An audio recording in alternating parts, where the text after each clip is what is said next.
এই সময় তোমার বর্ষা দেওয়া লাগবে, আমার দান কয়টা বুঝেছে? এইটা আল্লাহ রাব্বুল আলামিনের পক্ষ থেকে পরীক্ষা। আল্লাহ রাব্বুল আলামিন বলেন, আমি তোমাদেরকে বিভিন্ন পরীক্ষা দেব। এই পরীক্ষার সময় যারা ধৈর্য ধারণ করতে পারবে, আল্লাহ পাক বলেন তাদের জন্য সুসংবাদ আছে। অন্য আয়াতে আল্লাহ রাব্বুল আলামিন বলেন, ওয়ালা তাস্তাউিল হাসানাতু ওয়ালাস সাইয়্যিআ ইদফা বিল্লাতী হিয়া আহসানু ফাইযাল্লাযী বাইনাকা ওয়া বাইনাহু আদাওয়াতুন কাআন্নাহু ওয়ালিয়্যুন হামীম। আল্লাহ রাব্বুল আলামিন বলেন, অবশ্যই ভালো আর মন্দ কোনোদিন সমান হতে পারে না। ভালো আর মন্দ কোনোদিন সমান হতে পারে না। ইদফা বিল্লাতী হিয়া আহসান, আল্লাহ পাক বলেন তোমরা ভালো দিয়ে মন্দের প্রতিহত করো। একজন তোমার সাথে খারাপ ব্যবহার করতেছে, তুমি বিনিময়ে তার সাথে ভালো ব্যবহার করো। আজকে একটা বই পড়তেছিলাম, তাতে দেখলাম যে একজন আলেম সাহেব সে একজন লোককে নামাজের জন্য দাওয়াত দিয়েছে, কিন্তু লোকটা বেনামাজি হওয়ার কারণে সে ওই আলেম সাহেবের দাওয়াতে আসলো না, বরঞ্চ ওই আলেম সাহেবকে গালিগালাজ করে। এরকম আমাদের সমাজে বহু মানুষ আছে। আমি এই জায়গায় নামাজের কথা বললে বাইরে থেকে বিভিন্ন জনের গা চুলকায়।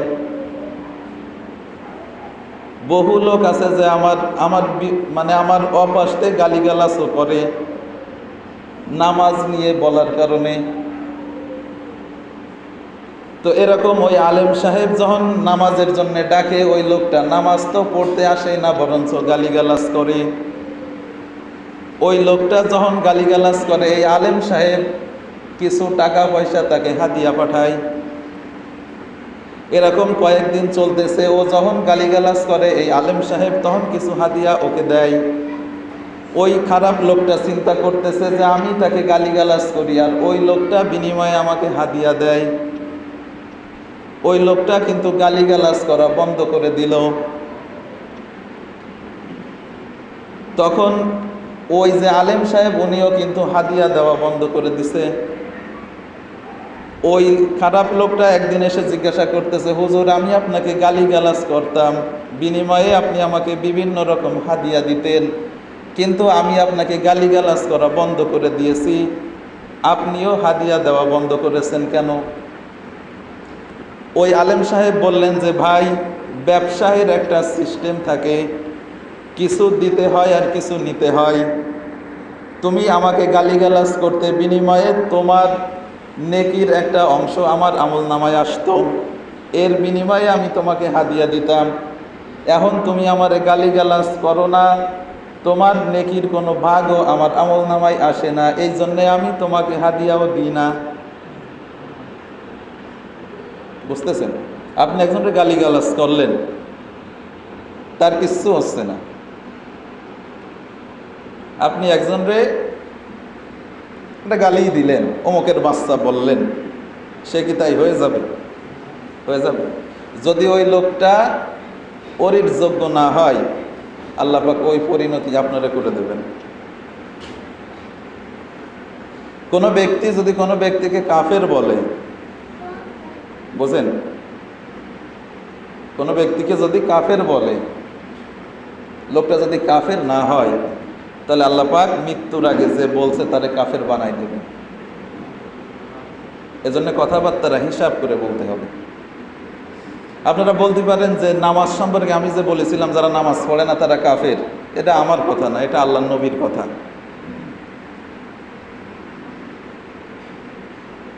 আল্লাহ রাব্বুল আলামিন সুন্দর করে আমাদেরকে ধৈর্যের কথা বলতেছেন। আল্লাহ রাব্বুল আলামিন বলেন, ওয়ালা তাস্তাউিল হাসানাতু ওয়ালাস সাইয়্যিআ।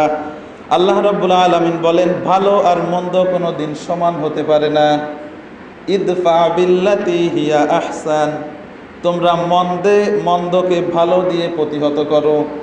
একজন তোমার সাথে খারাপ ব্যবহার করতেছে, তুমি চেষ্টা করো তার সাথে ভালো ব্যবহার করার। আপনারা জানেন, যদিও হাদিসটার ব্যাপারে মতভেদ আছে, আমি বোঝানোর জন্য বলতেছি, বিশ্বনবী সাল্লাল্লাহু আলাইহি ওয়াসাল্লামের পথে এক বৃদ্ধা মহিলা কাঁটা পুঁতে রাখত, জানেন কি না? বিশ্বনবী সাল্লাল্লাহু আলাইহি ওয়াসাল্লামের রাস্তায় ওই বৃদ্ধা মহিলা কাঁটা দিত। একদিন ওই মহিলা তার টুপলা নিয়ে পলায়ন করতেছে, হঠাৎ বিশ্বনবীর সাথে দেখা। বিশ্বনবী সাল্লাল্লাহু আলাইহি ওয়াসাল্লাম বললেন, বুড়িমা আপনি কেন পালিয়ে যাচ্ছেন? ওই বৃদ্ধা মহিলা বলল, আমি মুহাম্মাদের ভয়ে পালিয়ে যাচ্ছি। বিশ্বনবী সাল্লাল্লাহু আলাইহি ওয়াসাল্লাম বললেন যে ঠিক আছে, আপনি পালিয়ে যেতে চান যখন, আপনার ব্যাগে তো অনেক ভারী মনে হচ্ছে, আপনার ব্যাগটা আমার কাছে দেন, আমি আপনার ব্যাগটা নিয়ে সাহায্য করি। ওই বৃদ্ধা মহিলা ব্যাগটা বিশ্বনবীর কাছে দিলেন। গন্তব্যে যখন পৌঁছে গেলেন তখন ওই বৃদ্ধা মহিলা বললেন যে তুমি আমাকে এত উপকার করলে, কিন্তু তোমার পরিচয়টা তো জানা হলো না। বিশ্বনবী সাল্লাল্লাহু আলাইহি ওয়াসাল্লাম বললেন, বৃদ্ধা মহিলা আপনি যে মুহাম্মাদের জন্যে, যে মুহাম্মাদের ভয়তে আপনি পালিয়ে আসলেন, আমি সেই মুহাম্মদ। ওই বৃদ্ধা মহিলা বললেন যে তুমি মুহাম্মদ। ও বৃদ্ধা মহিলা অবাক হয়ে বলল যে তুমি যদি মুহাম্মদ হও তাহলে তোমার দ্বারা কারোর ক্ষতি করা সম্ভব না। বিশ্বনবী তো পারতেন যে বৃদ্ধা মহিলা আমার পথে কাটা দেয়, আজকে বৃদ্ধা মহিলাকে একটা চড় দিয়ে এই জায়গা ঘুরাই দিই, পারতেন না? আল্লাহ নবীর গায়ে কি কম শক্তি ছিল?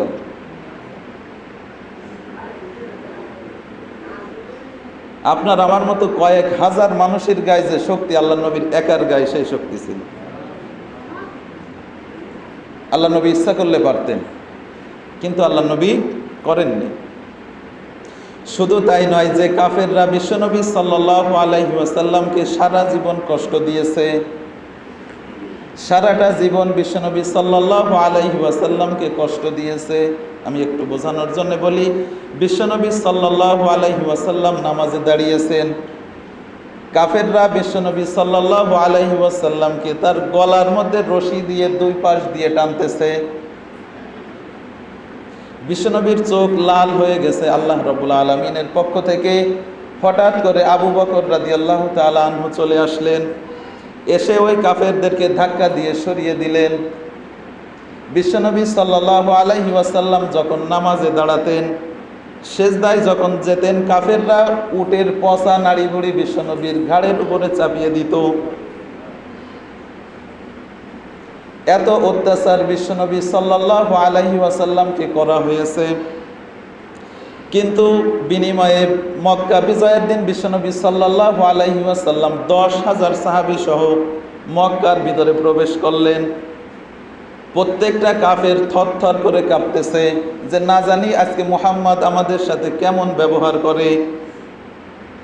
বিশ্বনবী সাল্লাল্লাহু আলাইহি ওয়াসাল্লাম বললেন, হে মক্কার কাফেররা, আজকে তোমরা আমার কাছ থেকে কেমন ব্যবহার আশা করো, আর তোমরা আমার সাথে কেমন ব্যবহার করেছো এইটাও তোমরা জানো।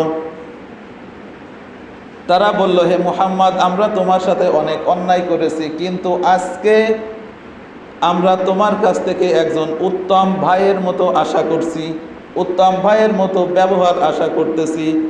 বিশ্বনবী সাল্লাল্লাহু আলাইহি ওয়াসাল্লাম বললেন, ঠিক আছে, যেভাবে হযরত ইউসুফ আলাইহিস সালাম তার 10 ভাইকে ক্ষমা করে দিয়েছিলেন, তার উপরে অনেক অত্যাচার করার পরেও আজকে আমি হযরত ইউসুফের মতন তোমাদেরকেও ক্ষমা করে দিলাম।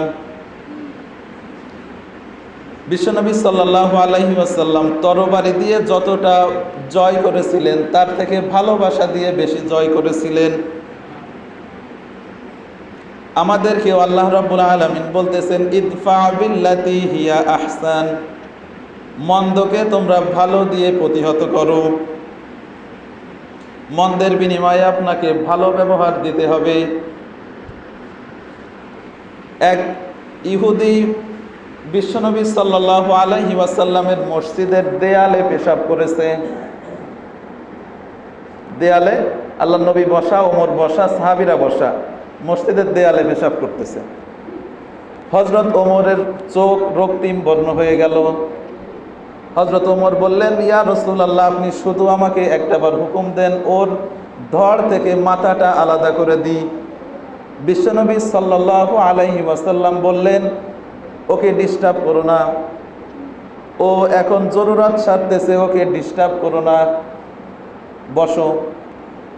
ওই লোকটার যখন পেশাব করা শেষ হয়ে গেল, বিশ্বনবী সাল্লাল্লাহু আলাইহি ওয়াসাল্লাম তার কাছে গেলেন। তার কাছে গিয়ে বললেন, ইহুদি, এই যে জায়গায় যে কাজটা তুমি করলে, এই জায়গায় আমরা আল্লাহর ইবাদত করি, এইটা আমাদের ইবাদত করার জায়গা, তোমাদেরও তো ইবাদত করার জায়গা আছে, ওই জায়গায় গিয়ে যদি আমাদের কেউ পেশাব করে তাহলে তোমার কেমন লাগতো? ওই ইহুদি বলল, ইয়া রাসূলুল্লাহ, আপনার ব্যবহার দেখেই বোঝা যাচ্ছে যে আপনি আল্লাহর নবী, কারণ এইটা যদি অন্য কেউ হতো তাহলে আমার অবস্থা টাইট হয়ে যাইতো, কিন্তু আপনি আমাকে কিচ্ছু বললেন না, বরঞ্চ ভালোভাবে উপদেশ দিলেন।